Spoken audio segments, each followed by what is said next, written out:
Assalamu alaikum everyone. Inshallah, we'll be starting the program with the Quran recitation.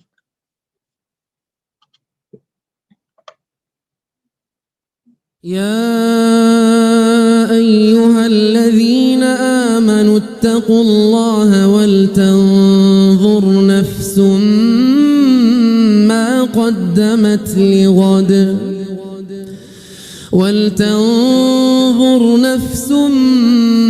قدمت لغد واتقوا الله ولتنظر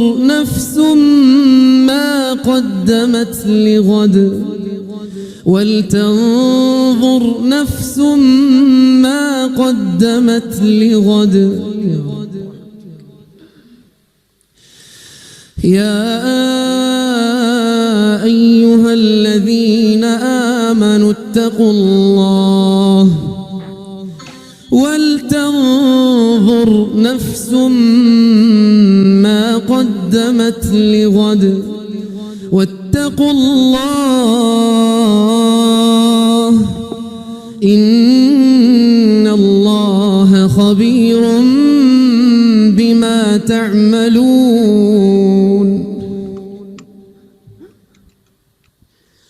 إن الله خبير بما تعملون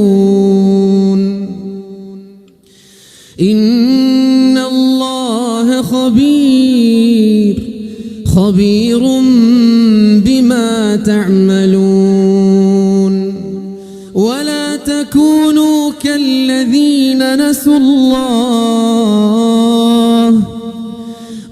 تكونوا كالذين نسوا الله فأنساهم أنفسهم ولا تكونوا كالذين نسوا الله فأنساهم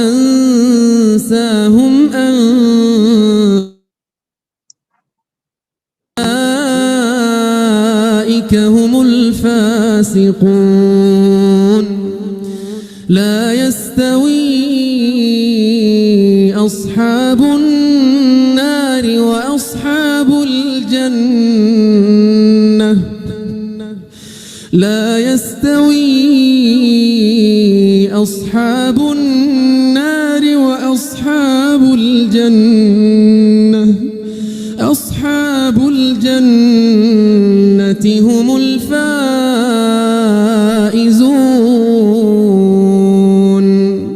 أصحاب الجنة هم الفائزون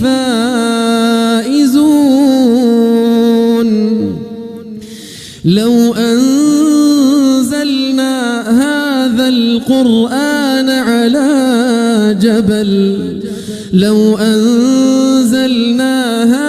القرآن على جبل لرأيته خاشعا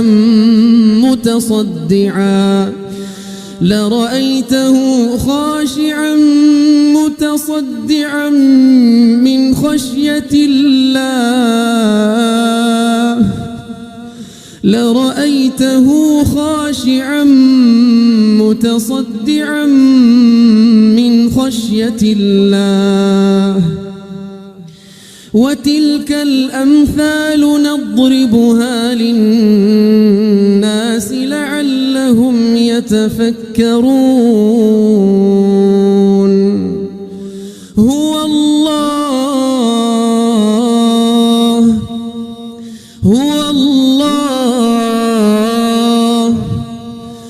الله الذي لا إله إلا هو عالم الغيب والشهادة هو الرحمن الرحيم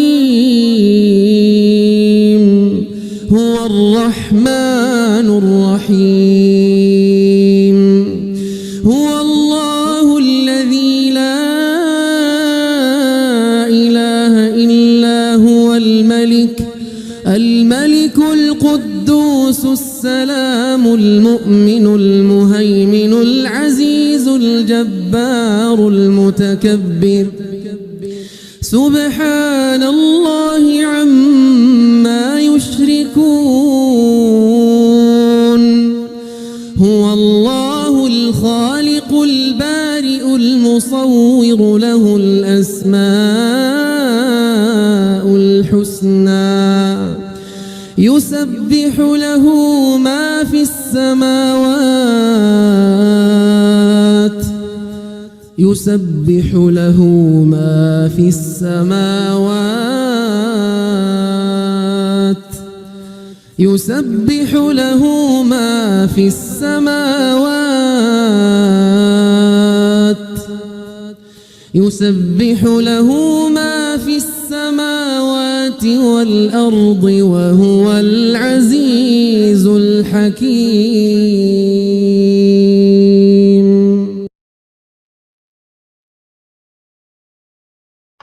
Jazakallah. Inshallah, we'll be having Hadith Qissa before we start the speech. Please recite it. Salawat. Allahumma salli ala Muhammad wa ali Muhammad. اللهم صل على محمد.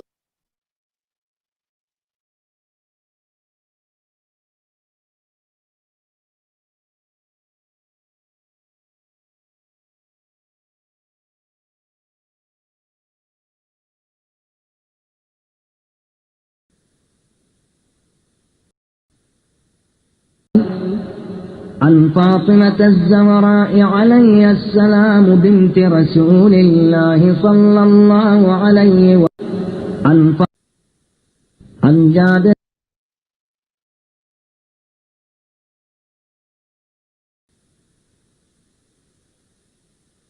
عن جابر بن عبد الله الأنصاري عن فاطمة الزهراء عليه السلام بنت رسول الله صلى الله عليه وآله وسلم قال: سمعت فاطمة أنها قالت: دخل علي أبي رسول الله في بعض الأيام فقال: السلام عليك يا فاطمة. فقلت: عليك السلام. قال: إني أجد في بدني ضعفا. فقلت له: أعيذك بالله يا أبتاه من الضعف. فقال: يا فاطمة ائتيني بالكساء اليماني فغطيني به.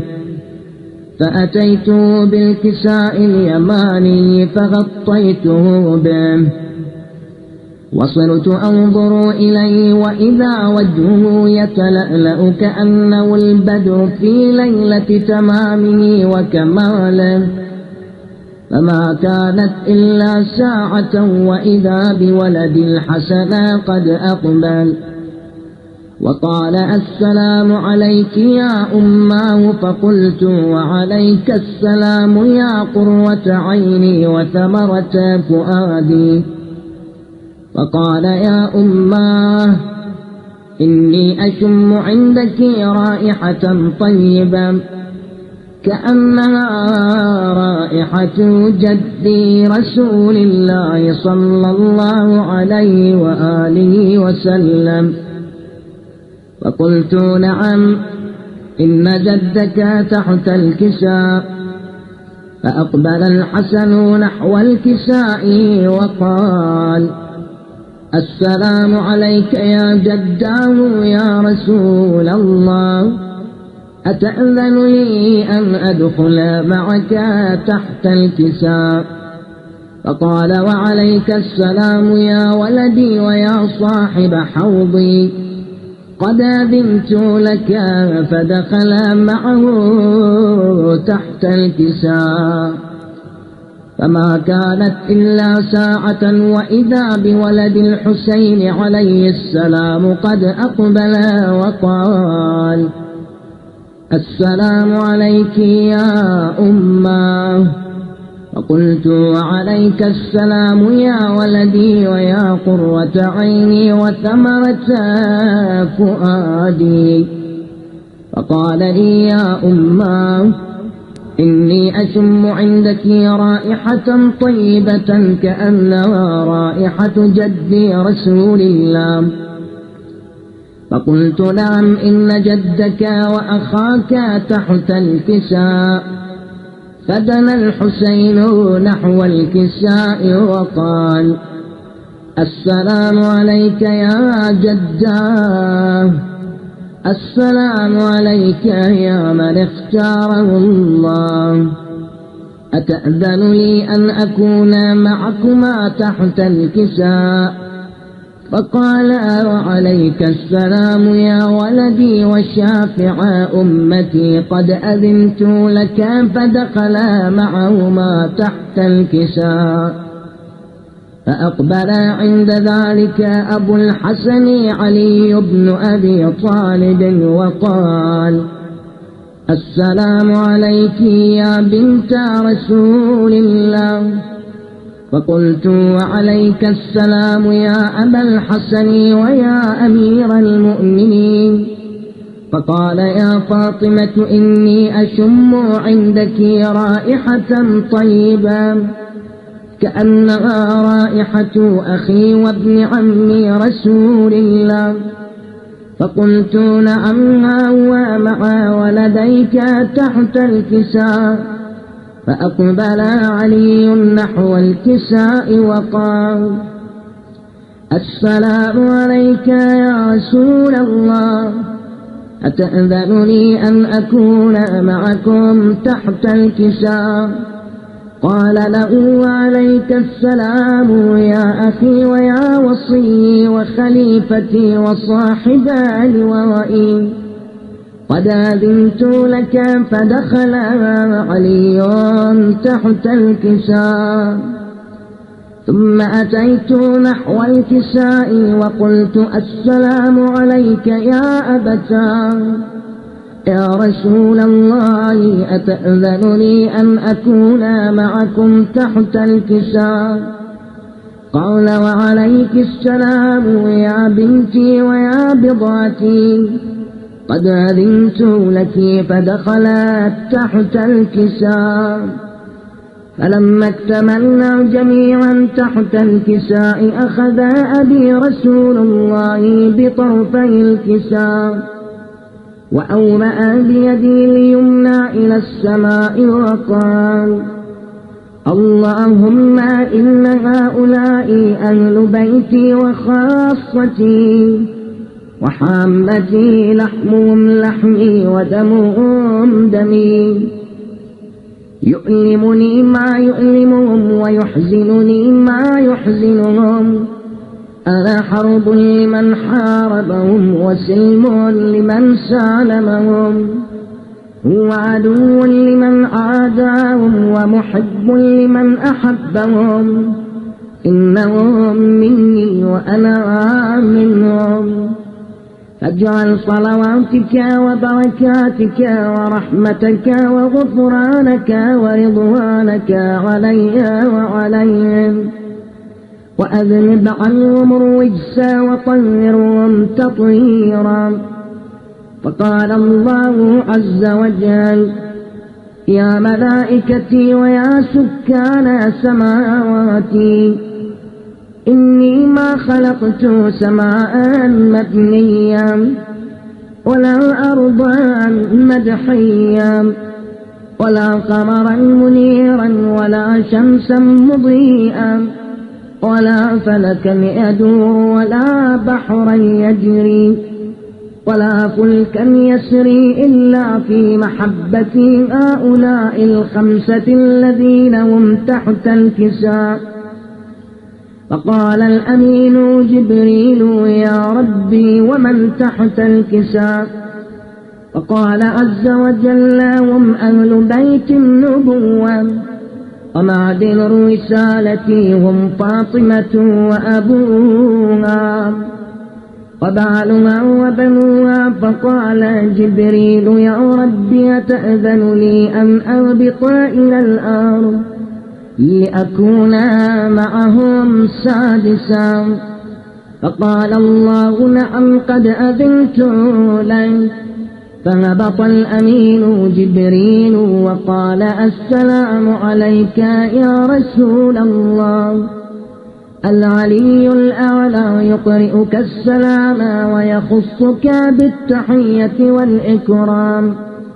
ويقول لك وعزتي وجلالي إني ما خلقت سماء مبنيا ولا أرضا مدحية ولا قمرا منيرا ولا شمسا مضية ولا فلكا يدور ولا بحرا يجري ولا فلكا يسري إلا لأجلكم ومحبتكم وقد أذن لي أن أدخل معكم فهل تأذن لي يا رسول الله؟ فقال رسول الله وعليك السلام يا أمين وحي الله إنه نعم قد أذنت لك.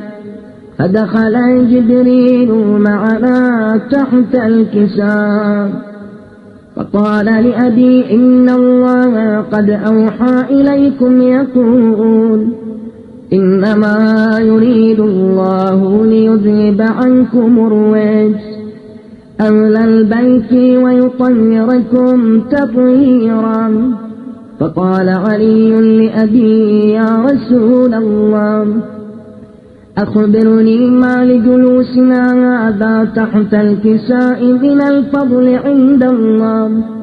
فقال النبي صلى الله عليه وآله والذي بعثني بالحق نبيا واصطفاني بالرسالة نجيا ما ذكر خبرنا هذا في محفل من محافل أهل الأرض وفيه جمع من شيعتنا ومحبينا إلا ونزلت عليهم الرحمة وحفت بهم الملائكة واستغفرت لهم إلى أن يتفرقوا. فقال علي عليه السلام إذا والله فزنا وفاز شيعتنا ورب الكعبة.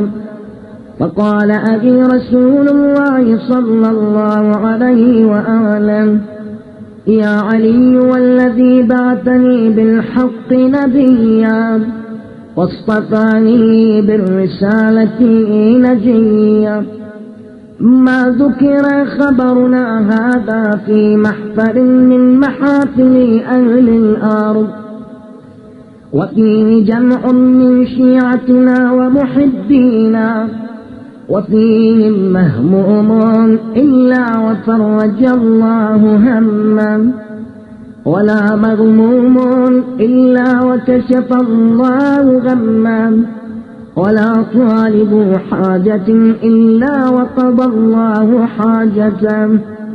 فقال علي عليه السلام إذا والله فزنا وسعدنا وكذلك شيعتنا فازوا وسعدوا في الدنيا والآخرة ورب الكعبة.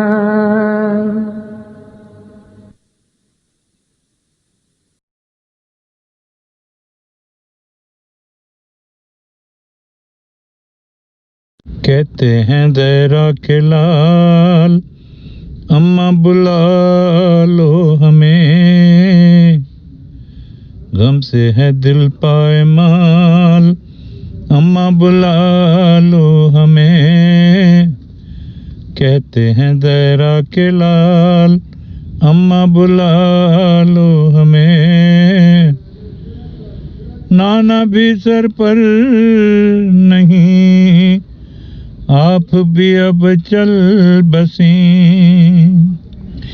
नाना भी सर पर नहीं आप भी अब चल बसी बाबा है महजू कमाल अम्मा बुला लो हमें कहते थे ज़हरा के लाल अम्मा बुला लो हमें इतना भी कोई नहीं पूछे कि क्यों हो हज़ीं इतना भी कोई नहीं पूछे कि क्यों हो हज़ीं किससे कहें हम ये हाल, अम्मा बुला लो हमें। कहते थे ज़हरा के लाल, अम्मा बुला लो हमें। कुर्तों को Allahumma salli ala Muhammad wa ala Muhammad. Thank you so much, Brother Pervez. Inshallah, we'll be starting the program for Fatimiyya with a loud salawat. Please let me invite Sheikh Jafar. Allahumma salli ala Muhammad. اللهم صل على محمد وعلى محمد.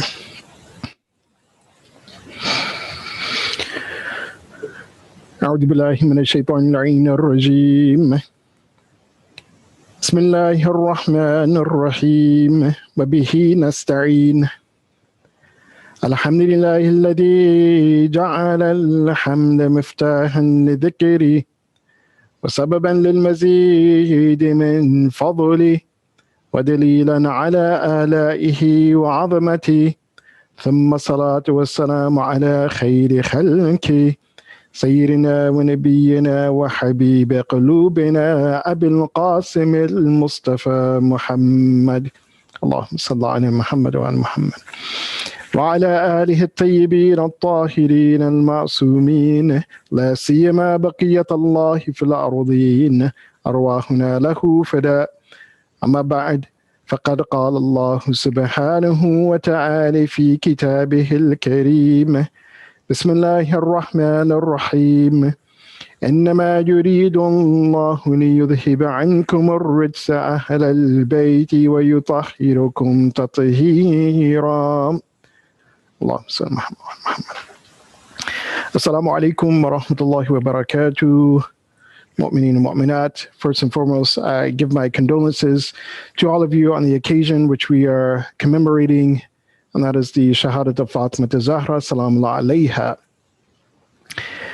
And as usual, in these nights that we are commemorating the Ahlul Bayt, and tonight, particularly important personality among the Ahlul Bayt, Fatima Zahra, salamullah alayha, there's a moment to come to understand Fatima a bit better. And in these nights of Fatimiyya, we want to understand the personality of Fatima Zahra and the maqam and the station of Fatima Zahra from the Hadith al-Kisa. And mashallah, this is one of the hadith which are often recited in our gatherings.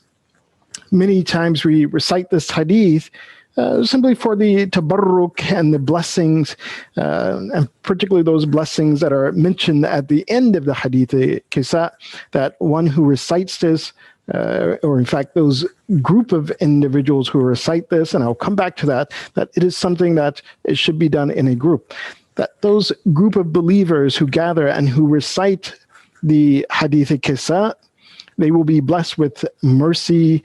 The angels will pray for their forgiveness. And also, if those believers are facing any difficulties, any hardships, ham and gham, they have needs, they are feeling down or low or depressed, then this hadith, that when it's recited, Allah subhanahu wa ta'ala will remove these things from that person and also grant them their needs. But if we look at this hadith al-Kisa in a little bit more depth, and not simply just the surface of the hadith, reading the words, understanding the words, and unfortunately sometimes we read the hadith al-Kisa simply as a tabarruk, as I said, just as a blessing, but we don't pay attention to the hadith itself and the depth of the hadith, and what we can actually gain from this hadith. And whatever we gain from this hadith, as I said, it revolves around the personality of Fatima Zahra, salamullah alayha. So the more we understand this hadith, the more we understand about Fatima Zahra, salamullah alayha. When we look a little bit closer at this hadith, we see that it encompasses different themes, different things that we can actually gain from the hadith. It holds in it, or it contains things about theology, about our aqidah, about our belief and what our belief should be. It holds therein and particularly the event that is surrounding the Hadith al-Kisa, aspects of ethics and akhlaq, certain mannerisms that we can gain, and it behooves us to gain those mannerisms and akhlaq and how to interact with family. It also holds within it aspects about Islamic law, certain elements. There are indications towards it, which inshallah we can indicate on in these next few days, or actually in the next Fatimiya as well. But also as well, this Hadith al-Kisa, it contains elements of metaphysics, the connection between the Ahlul Bayt and Allah subhanahu wa ta'ala. The event of Hadith al-Kisa, when we look at it from the perspective of the believers, it is an event that no one has doubt in it. That the Hadith al-Kisa, that the gathering of the family, the Prophet sallallahu alaihi wasallam, Amir al-Mu'mineen, Imam Hassan and Hussein and Fatima Zahra alayhim afdal salatu wasalam, that they gathered under the cloak, and that gathering under the cloak, it brought about a connection with the revelation of verse 33, or the verse 33 of Surah Al-Ahzab, particularly that latter part of verse 33 of Surah Al-Ahzab, when Allah subhanahu wa ta'ala says, إِنَّمَا يُرِيدُ اللَّهِ لِيُذْهِبَ عَنْكُمَ الرِّجْسَ أَهْلَ الْبَيْتِ وَيُطَهِّرَكُمْ تَطْهِيرًا. That surely Allah subhanahu wa ta'ala, He desires to remove all impurities from you, from the Ahlul Bayt, and to purify them a thorough purification. So this event in and of itself, and the nuzul, or the this ayah, this part of the verse being revealed to Rasulullah sallallahu alaihi wasallam during this event, is something that no Muslim has doubt about. It is within all of the books of riwayat and the tafsirs, to the point that, as many of the ulama, they say that it is something that has shuhara, meaning that it is renowned, it is famous, no one doubts it, or it reaches to the level of being tawatur. Tawatur meaning that there's no doubt at all in such a hadith. But that tawatur as well, as is stated, that it would perhaps include what they would call tawatur al-ma'nawi, so tawatur in meaning, that the this narration or this event has been related so many times that there's no doubt in it. According to research, that there are various occasions actually in which this event happened. And so therefore there's sometimes various narrations. Some are more comprehensive than others. In fact, the one that we recite from Jabir, from Fatima Zahra, salamullah alayha, that this is one that is in much detail, has a lot of detail. And we'll explain some of these details. So in any case, as some of the researchers say, that this event happened more than once. On more than one occasion, the Prophet of Allah sallallahu alaihi wasallam, he gathered the Ahlul Bayt alayhim afdal wasalam, and he put them under the cloak, and he repeated the same event or something that was similar to it. But it was clear among people that these were the Ahlul Bayt, or these are the people who were under the cloak. And this is one of the things that when we look at the hadith among the believers, among the Muslims in general, that there's no doubt of who was actually under the cloak, that it was only the Prophet, Imam Ali, Fatima Zahra, Imam Hassan, Imam Hussein, alayhim afdal wasalam, at least from what it is unanimously agreed upon. And some have entertained the idea, or perhaps have questioned that whether the verse itself was also revealed more than once, or each and every event that that this event took place where the Prophet, he gathered his Ahlul Bayt alayhim afdal wasalam under the cloak. Some have said that it's not certain, but they did not rule it out, because on occasions, sometimes certain verses were revealed more than once to agree with the occasion, or for emphasis. In any case, the event is not doubted at all. In fact, one of the reasons why we have perhaps the repetition of this event, so that this event or this hadith, or what this hadith is pointing to, could be spread among the believers, that people would know that who is the Ahl Bayt of the Prophet, and what is the status of the Ahl Bayt of Rasulullah sallallahu alaihi wasallam. One of the companions of the Prophet, in fact, he narrates that the Prophet of Allah, he had a routine that he would do after Salatul Fajr. And according to this companion, he would do it for a long time. For years, the Prophet would do this. After he made the Salatul Fajr, he would go to the house of Fatima. He would stand at the door of Fatima Zahra, salamu alayha, and he would say, Assalamu alaikum ya Ahl Bayti, that peace be upon you, my Ahlul Bayt. And then he would recite the verse, إِنَّمَا يُرِيدُ اللَّهُ لِيُذْهِبَ عَنْكُمُ الرِّجْسَ أَهْلَ الْبَيْتِ وَيُطَهِّرَكُمْ تَطْهِيرًا. So there was an emphasis during the lifetime of Rasulullah sallallahu alaihi wasallam with regards to this hadith, or with regards to the event surrounding this hadith. So it behooves us to actually understand and know the Ahlul Bayt, and know the importance of this hadith as it relates to the Ahlul Bayt, and particularly as it relates to Fatima Zahra salamu alayha. According to one of the scholars, Sheikh Muhammad Fadil al-Mas'udi, what he states about this hadith, he says, Hadith al-Kisa, he says, من أحاديث النورانية الولائية والذي عبر عن مدى ارتباط الأهل البيت عليهم السلام بالسماء. He says, when we look at the hadith al-Kisa, he says, this is a hadith, or an enlightenment hadith, hadith al-Nuraniyya. It is a spiritual hadith that speaks to, or emphasizes, or points out the connection of the wilayat of Ahlul Bayt alayhim afdalus salam with the heavens, or with the divine, or with Allah subhanahu wa ta'ala. And it is very clear that when we look at the hadith, especially the hadith that we recite from Fatima Zahra salamu alayha, that is narrated to Jabir ibn Abdullah Ansari. The other ahadith which we find, and some of the more renowned ones, is the hadith of Salma. In fact, according to our understanding, this event that Fatima Zahra salamu alayha that is narrating to Jabir ibn Abdullah Ansari happened in the house of Salma.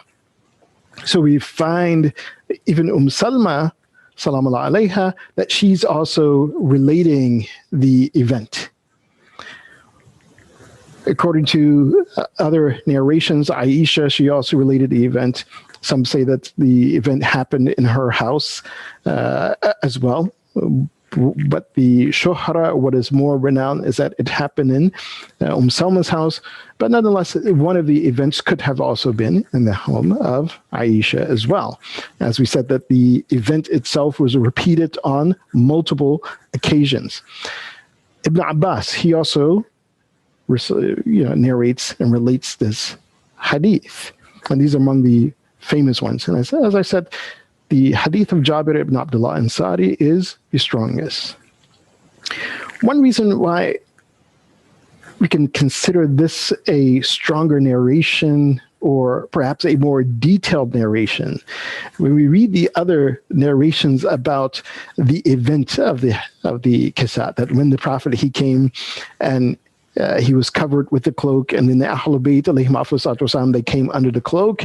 It is looking from one perspective, is looking from the perspective of those who were actually standing on the outside of the cloak. They weren't in the cloak. So again, Ibn Abbas, he was not there. He's narrating it himself from another source. Salma, if it is happening in her house, as we know, that she is looking and she's watching the event happen. She says, this is what happened. or according to one of the narrations, the Prophet of Allah sallallahu alaihi wasallam, he told Salma that go call for me Fatima, Ali, Hassan, and Hussein alayhim afsalatu wasalam. Go call of these individuals, the Ahlul Bayt. And then the Prophet began to he asked for the cloak.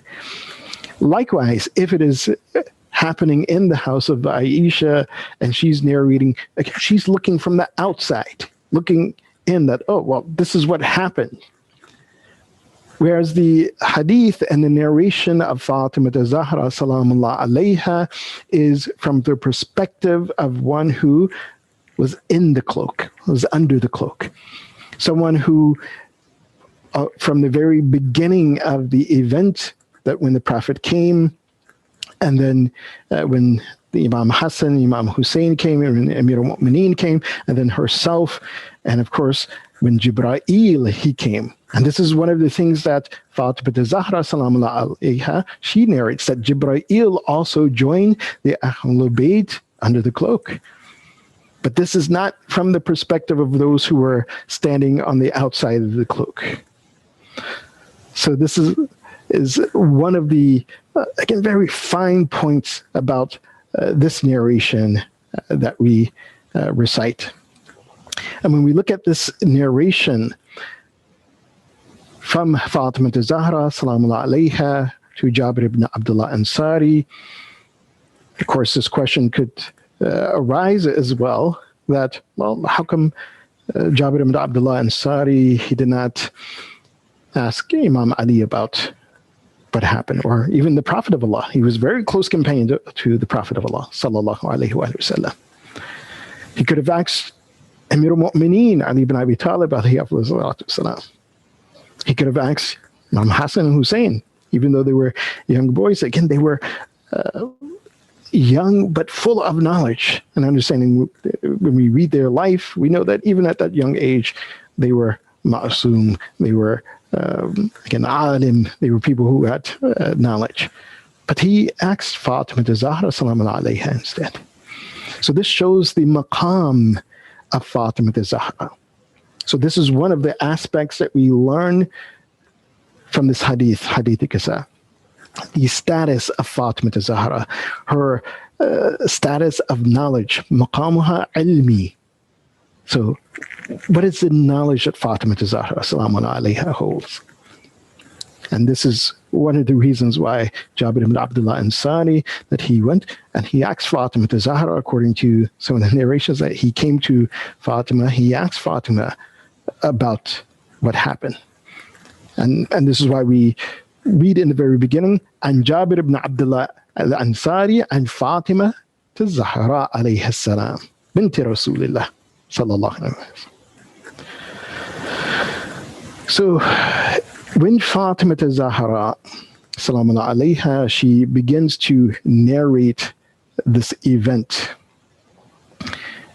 one of the things to pay attention to in this hadith Qissa is the dialogue of Fatima Zahra salamullah alayha. That if we really want to understand the level of Fatima Zahra's knowledge, her connection with Allah subhanahu wa ta'ala, then we pay attention to the dialogue. So one part of that dialogue is between Fatima Zahra salamullah alayha and her family, or even Rasulullah sallallahu alaihi wasallam and the Ahlul Bayt themselves.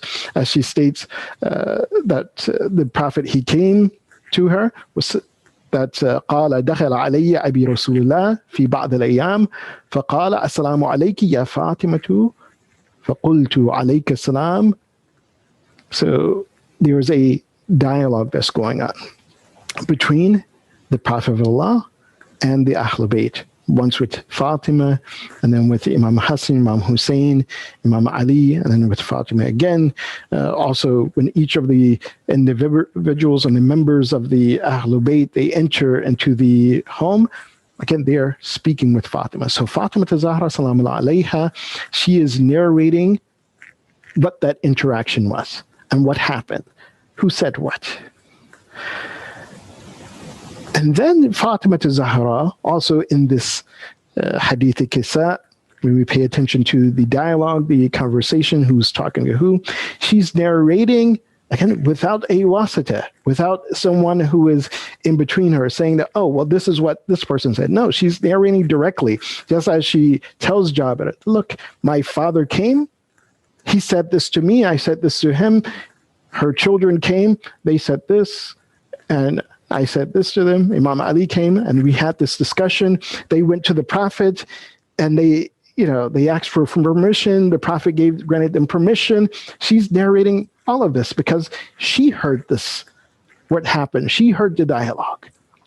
She's not telling Jabir, oh, well, the Prophet told me that this happened. Likewise, there's another dialogue, there's another conversation that's happening that Fatima Zahra salamullah alayha that she's also narrating.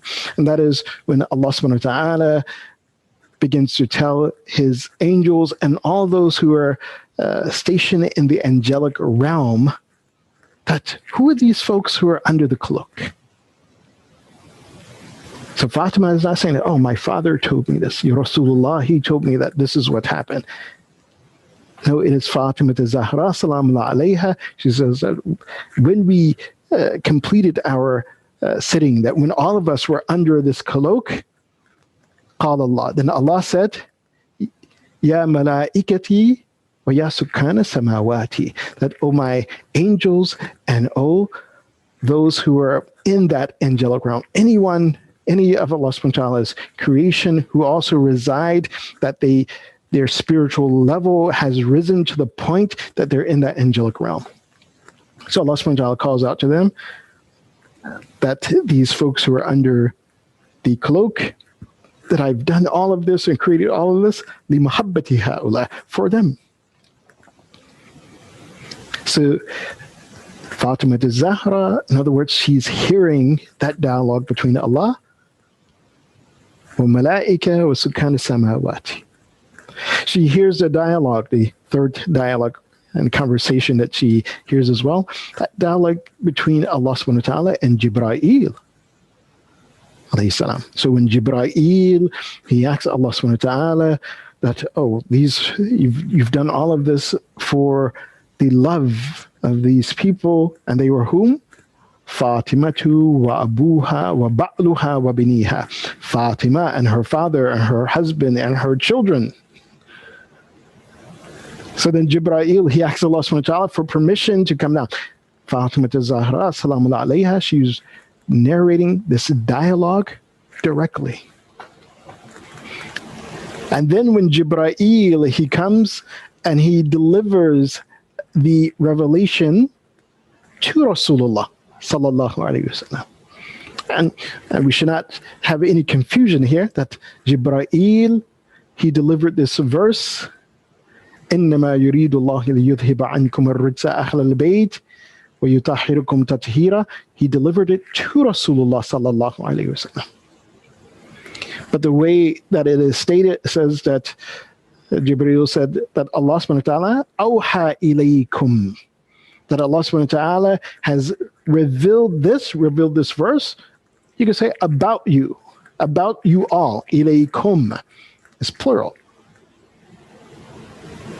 And perhaps as Fatima Zahra salamullah alayha, she heard that revelation that was delivered to Rasulullah, that each member of the Ahlul Bayt alayhim afsalatu wasalam also heard that revelation.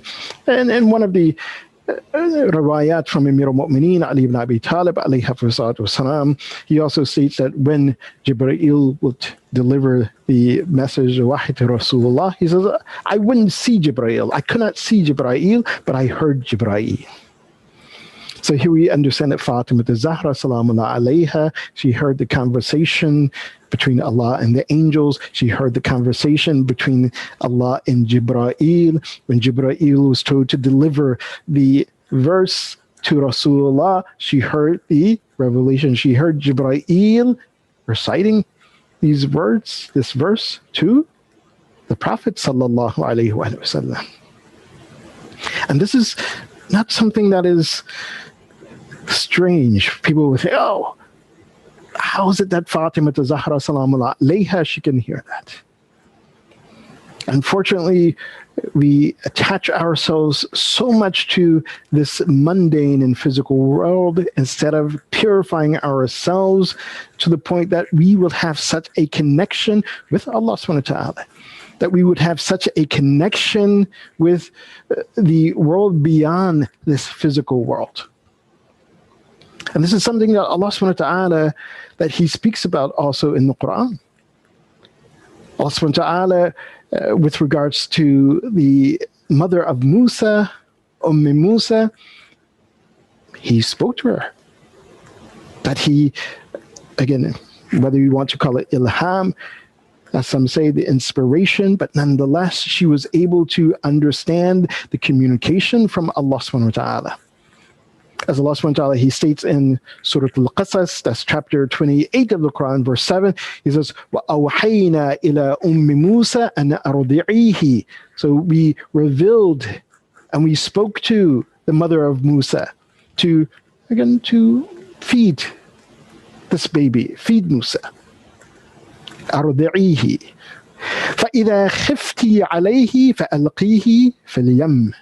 And if you are afraid for him, afraid for his life, because it was known that Fir'aun, he was killing any newborn child, especially the male child, because he knew of the prophecy that a child will be born and will cause the Pharaoh to lose his power. He will lose his station. He will lose his control over Bani Israel. So Allah subhanahu wa ta'ala, He revealed to the mother of Musa, فَإِذَا خِفْتِ عَلَيْهِ فَأَلْقِيهِ فِي الْيَمِّ وَلَا تَخَافِي وَلَا تَحْزَنِي. It's just that put him in the river. Don't be afraid, nor be saddened by this action. Why would she be afraid or saddened by this action? Because also Allah subhanahu wa ta'ala, He told her, when we look at Surah Taha, when Allah subhanahu wa ta'ala, He also gives another part of this conversation or dialogue or this revelation or inspiration that He gave to Musa. Allah subhanahu wa ta'ala told the mother of Musa, He says that the person who will take him, يَأْخُذُهُ عَدُوٌ لِي وَعَدُوٌ لَهُ. The person who will take in this son of yours, this child of yours, is one who is an enemy for me. And he's an enemy of Musa. But Allah subhanahu wa ta'ala tells us, وَلَا تَخَافِي وَلَا تَحْزَنِي. But don't fret, nor worry. Why was she not to worry? Because Allah subhanahu wa ta'ala is telling her what will happen, what will eventually come about. He's telling her or giving her ilmul ghaib, knowledge of, again, the unseen, metaphysical knowledge that one could not have unless Allah subhanahu wa ta'ala had delivered that knowledge to them. So Allah subhanahu wa ta'ala, He tells the mother of Musa in the latter part of that verse 7 of Surah Al-Qasas, He says, Inna raduhu ilayki wa ja'iluhu min al-mursaleen. That put him, let him go, even though his enemy and my enemy will take him. He says, we will return him to you, O Musa. And we will make him among the mursaleen, among the messengers of Allah subhanahu wa ta'ala. So we see that Musa, she had this door open to the unseen, a connection with Allah subhanahu wa ta'ala. In fact, with regards to the revelation of Allah subhanahu wa ta'ala, that communication which Allah subhanahu wa ta'ala would send down to His Anbiya, Allah subhanahu wa ta'ala, He also points out in Surah Al-Hijr, chapter 15 of the Quran, if we read verse 16 to 18, where Allah subhanahu wa ta'ala, He talks about the jinn, the shayateen, that they themselves would also hear the revelation until Allah subhanahu wa ta'ala blocked them from hearing the revelation. Allah subhanahu wa ta'ala, He says, وَلَقَدْ جَعَلْنَا فِي السَّمَاءِ بُرُوجًا وَزَيَّنَّاهَا لِلنَّاظِرِينَ وَحَفِظْنَاهَا مِنْ كُلِّ شَيْطَانٍ رَجِيمٍ إِلَّا مَنِ اسْتَرَقَ السَّمْعَ فَأَتْبَعَهُ شَهَابٌ مُبِينٌ.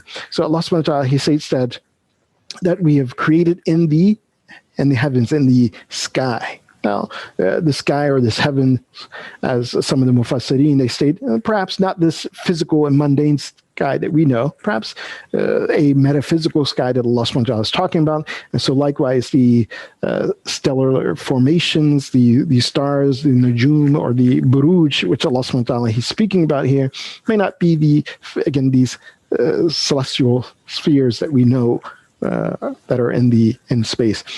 In any case, Allah subhanahu wa ta'ala, He says, we created these buruj, we created these stars, these celestial spheres, and we've made it beautiful for anyone who gazes upon it. And we made them a protection from every reviled or outcast devil. لِكُلِّ شَيْطَانٍ رَجِيمٍ. So those stellar, or those spheres, are covering or protecting that communication from Allah subhanahu wa ta'ala to His creation, so that these shayateen, these jinn, they will not infiltrate it, they will not get it, and then take it and to encast doubt into the hearts of others. So Allah subhanahu wa ta'ala blocked them. He says, إِلَّا مَنْ اسْتَرَقَ إِلَّا مَنْ اسْتَرَقَ السَّمْعَ. However, there's some who still, they try to eavesdrop, they try to listen in, but they are chased out. Bishahabin mubin, with a shahab, a comet, or something that is a ball of fire. Again, what that ball of fire is, according to some of the mufassirin, they said that it is metaphysical, not necessarily what we know to be as comets and these things. In any case, what we understand is that it is possible for those who are righteous, those who have purified themselves, to understand that communication, as Fatima Zahra salamullah alayha, when she narrates the events of Hadith Kisa, as an insider, not someone who's standing on the outside looking in, but as someone who is involved in that event, that she's narrating that Allah subhanahu wa ta'ala is speaking to His angels, saying this. Allah subhanahu wa ta'ala is communicating with Jibreel, saying this. Jibreel comes after getting permission from Allah subhanahu wa ta'ala, and he comes and he enters into the cloak with us, and he reveals to Allah, to the Prophet of Allah sallallahu alaihi wasallam, what Allah subhanahu wa ta'ala has stated. إِنَّمَا يُرِيدُ اللَّهُ أَن يُذْهِبَ عَنْكُمُ الرِّجْسَ أَهْلَ الْبَيْتِ وَيُطَهِّرَكُمْ تَطْهِيرًا. So this is the maqam, the station of Fatima Zahra's knowledge, that station which also comes out in another encounter that she has with Jabir ibn Abdullah Ansari. And that is when Jabir ibn Abdullah Ansari, he's actually asked about the Mashaf al-Fatima, the book of Fatima Zahra salamullah alayha. And some may have, unfortunately, people have misunderstood this, or they create weak arguments saying, oh, this Mashaf is a Mashaf that's other than that the Quran that we have is different. No, na'udhu billah. This Mashaf of Fatima is a book where Jabir ibn Abdullah Ansari himself, he says, I saw this book, and when he speaks about it, he says that in this book is listed those individuals or the names of the people who have love for Ahlul Bayt, who will stand with her husband, Amir al-Mu'mineen, Ali ibn Abi Talib, alayhi salatu wasalam, who will stand with her sons, Imam Hassan, Imam Hussein, until the coming of Imam Mahdi, Ajal Faraj al-Sharif. And those who will stand against them, their names or either their qualities, their sifat, this is what was in this Mashaf of Fatima Zahra salamullah alayha. In fact, Imam Ja'far as-Sadiq alayhi salatu wasalam, with regards to this Mashaf as well, as one of his companions, Hussein ibn Abi al-Ala, he said that he heard Imam Sadiq alayhi salatu wasalam state that Andi al-Jafr al-Abyad. He says, I have Jafr al-Abyad, meaning discerning knowledge.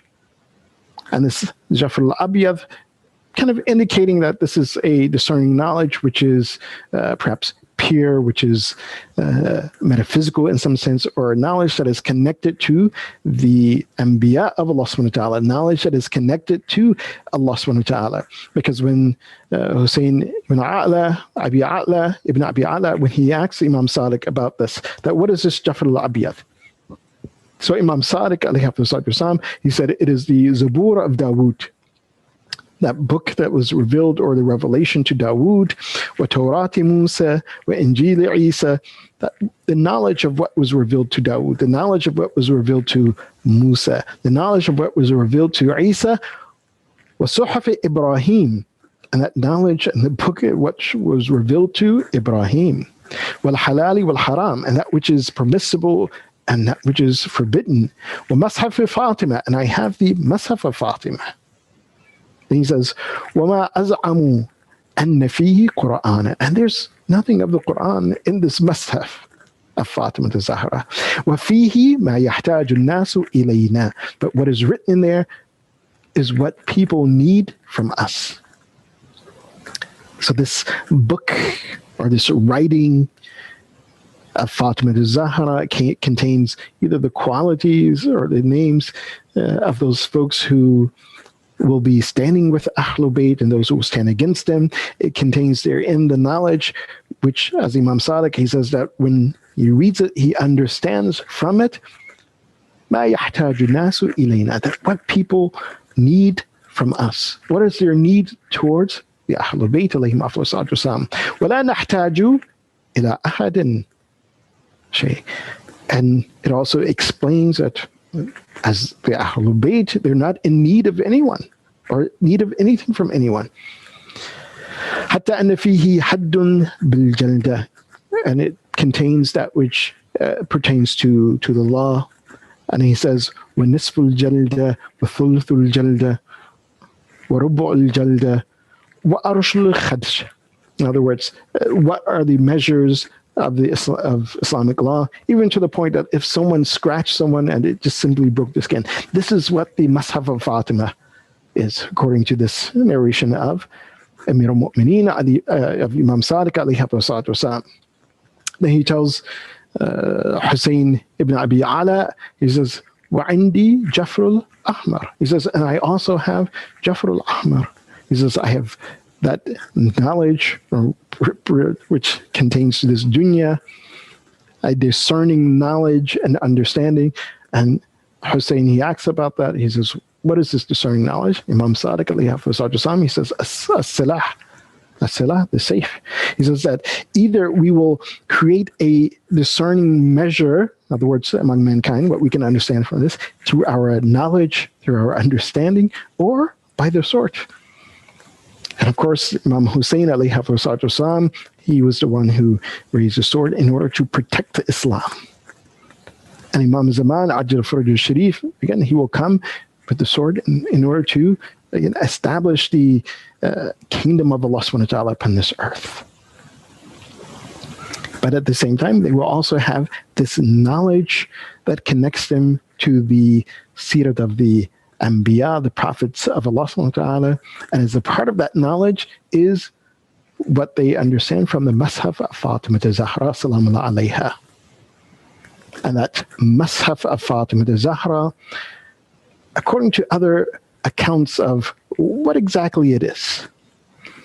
In one account, it says that after the Prophet of Allah sallallahu alayhi wa sallam, he returned back to Allah subhanahu wa ta'ala, and Fatima al-Zahra salamullah alayha, that she mourned, as we know, she mourned profusely for Rasulullah. That her heart was broken after the shahadat of Rasulullah. And she would go and she would be alone and she would cry. And according to some of the narrations, they said that Jibreel, he would come to comfort Fatima al-Zahra salamullah alayha while she was weeping and she was mourning for Rasulullah. And when he came to her, he would express to her and tell her that what is the station, the maqam of Rasulullah sallallahu alayhi wa sallam, and Allah, in that metaphysical realm as he has transitioned from this world to the next world, that's Barzakh, as we know. And so in order to comfort Fatima Zahra, Jibreel would tell her what that station of Rasulullah was. And then he would also tell her that what will happen, the events that were to come about after Rasulullah. And with her own return back to Rasulullah, or to Allah subhanahu wa ta'ala, which she already knew because the Prophet of Allah told her, but then also what will happen to Amir al-Mu'mineen, Ali ibn Abi Talib, alayhi salatu wasalam, what will happen to Imam Hassan, Imam Hussein, what will happen to her family. That she was given this knowledge. And as she was given this knowledge, it said that she would come back and she would tell this to Imam Ali, and in some occasions Imam Ali would also come and he would be there, and Fatima Zahra would tell Imam Ali that what Jibreel told her, and Imam Ali would write this down.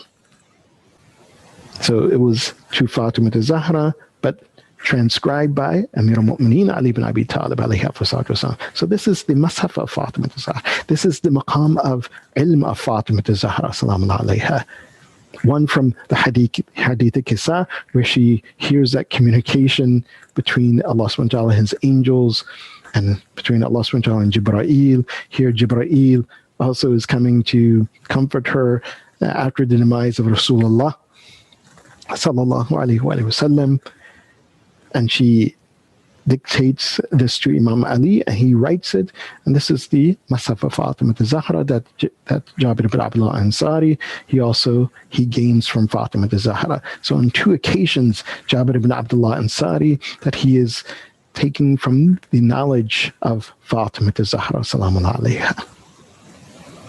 And of course, without doubt, and we'll end with this point, that when we want to understand the level of knowledge of Fatima Zahra salamun alayha, we look to the Hadith al-Kisa. We can look to this Mashaf of Fatima, what was in that Mashaf of Fatima Zahra salamun alayha, but also the famous account that we all know of, and that is Fidda salamun alayha, the student of Fatima Zahra, who after the Shahadat of Fatima Zahra salamun alayha, she only spoke by using the verses of Quran. In other words, she learned the Quran so well from Fatima Zahra salamun alayha that anything that you will ask Fidda, that she would respond, she would know that where it connected in the Quran, or what was relevant from the Quran to deal with any situation in this world. This is another example of the knowledge of Fatima Zahra salamun alayha that we see in Fidda. And Fidda, who was so heartbroken after the Shahadat of Fatima Zahra salamun alayha, that we see on one occasion at Fidda, she was on the Hajj, and she was on her knees before the Kaaba, making dua. One person by the name of Waraqa ibn Abdullah al-Azadi, he saw Fidda. He saw her from a distance. He wasn't sure that this was Fidda or not. He thought it may have been Fidda. But as he came closer, because he wanted to inquire from Fidda if it was truly her, about what happened to Fatima Zahra salamun alayha. And as he began to come closer, he heard the dua of Fidda, the dua that begins, Allahumma Rabbal Kaaba. This dua, he heard this, and of course, when she reaches towards the end, he realizes that yes, this is Fidda. One who would ask as Fidda, she asks in that dua, As'aluka, she's speaking to Allah, As'aluka an tahshurani ma'a sadati الطاهرين وأبنائهم. That, oh Allah, that raise me with my masters, my pure masters. Sadati al-Tahirin, those ones that Allah subhanahu wa ta'ala أذهب عنهم الرجس وطهرهم تطهيرا, that Allah subhanahu wa ta'ala has purified, has removed all impurities from them and purified them. So Fidda, she's asking that, oh Allah, raise me on the day of judgment with these pure ones and with their children. So at that point, Baraka Ibn Abdullah al-Azadi, he realized that, yes, this is Fidda salam Allah alayha. When she finished her dua, Baraka, he asks Fidda, he says, Ya Fidda, he says, and I believe that you're Fidda. He says, tell me that after Rasulullah sallallahu alayhi wa sallam, tell me that after he passed away from this world, that what happened to his daughter Fatima Zahra.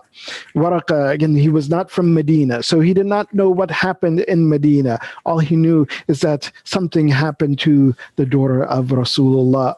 He had heard things here and there, but what better opportunity than to ask the one who was the servant of Fatima Zahra, who was the student of Fatima Zahra. They said that when Waraka, he asked Fidda, what happened to Fatima Zahra? تغرت عيناها بالدموع. That Waraka, he says, I asked her this question, but then I saw her eyes begin to tear up. Tears begin to flow from her eyes. And she told Waraka, he said, you have repeated, you have renewed the wounds of what happened to Fatima. You've broken my heart again, that now she's remembering and recalling the events that what happened to Fatima Zahra. She's telling Waraka that how the door was kicked in on Fatima. She's telling Waraka that when the rib was cracked to Fatima Zahra and she lost her baby, she lost the Muhsin Shaheed, that even at one point, Fatima Zahra, she had told Fidda, she said, don't let Amir al-Mu'mineen know that what happened. Don't let him see this cracked rib. Don't let him know that we have lost this child in my womb. Fidda, she began to remember this. Fidda began to tell Waraka that what happened to Fatima Zahra and how Fatima Zahra, that she was on her deathbed and given her wasiyah, and she gave her wasiyah that she should be buried at night, that no one should know that where she's buried except for those people who are among her Ahlul Bayt, except for those individuals who are close to her. This is the morning of Fatima Zahra that Fidda, she told Waraka, Inna lillahi wa inna ilayhi raji'un. وسيعلم الذين ظلموا أي منقلب ينقلبون. اللهم بحق هذا المجلس الفاطمي اغفر ذنوبنا واستر عيوبنا وقضي حوائجنا واشف مرضانا وارحم أمواتنا وعجل fridge مولانا صاحب العصر والزمان واجعلنا من أعوانه وأنصاره والمستشهدين بين يديه وتحت لوائه بحق محمد وآله الطاهرين. Ayyam-e-Fatimiya.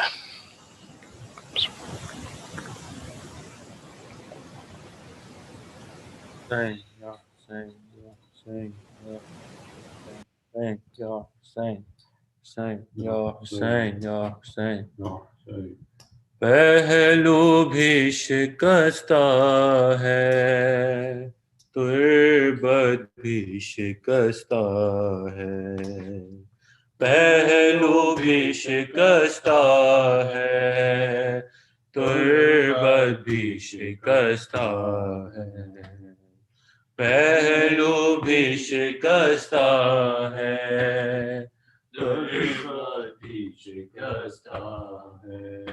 क्या हाल ये उम्मत ने ज़हरा का बनाया है, पहलू भी शिकस्ता है, तुर्बत भी शिकस्ता है, पहलू भी शिकस्ता है, तुर्बत भी शिकस्ता है। خاتون کوئی غم سے یوں چور نہیں دیکھی، ایسی کوئی دنیا میں مستور نہیں دیکھی، 18 برس میں ہی لگتی جو ضعیفہ ہے، پہلو بھی شکستہ ہے، تربت بھی شکستہ ہے، پہلو بھی شکستہ ہے، تربت بھی شکستہ ہے، دربار میں ظالم نے کی ایسی پذیرائی، کس طرح سے تو بی بی پھر لوٹ کے گھر آئی، بالوں کی سفیدی نے سب حال سنایا ہے، پہلو بھی شکستہ ہے، تربت بھی شکستہ ہے، پہلو بھی شکستہ ہے، تربت بھی شکستہ ہے، تو روتی رہی گھر میں حیدر سے بھی چھپ چھپ کے، عصمت کی طرح دکھ بھی پردے میں رہے تیرے، کچھ درد تیرے بی بی بس جانتی فضا ہے، پہلو بھی شکستہ ہے، تربت بھی شکستہ ہے،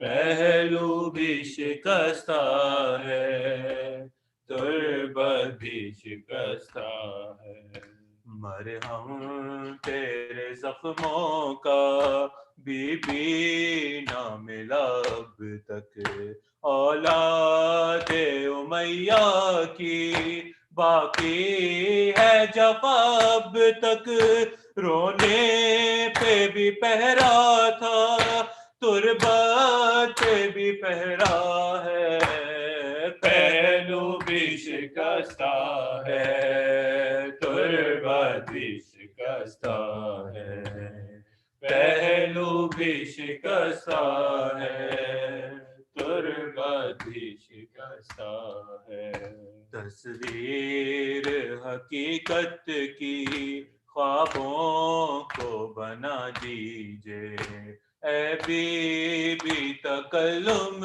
کو تعبیر دکھا دیجئے، ماتم تیری تربت پہ ہوتے ہوئے دیکھا ہے، پہلو بھی شکستہ ہے، تربت بھی شکستہ ہے، پہلو بھی شکستہ ہے، تربت بھی شکستہ ہے، یا حسین یا حسین یا حسین۔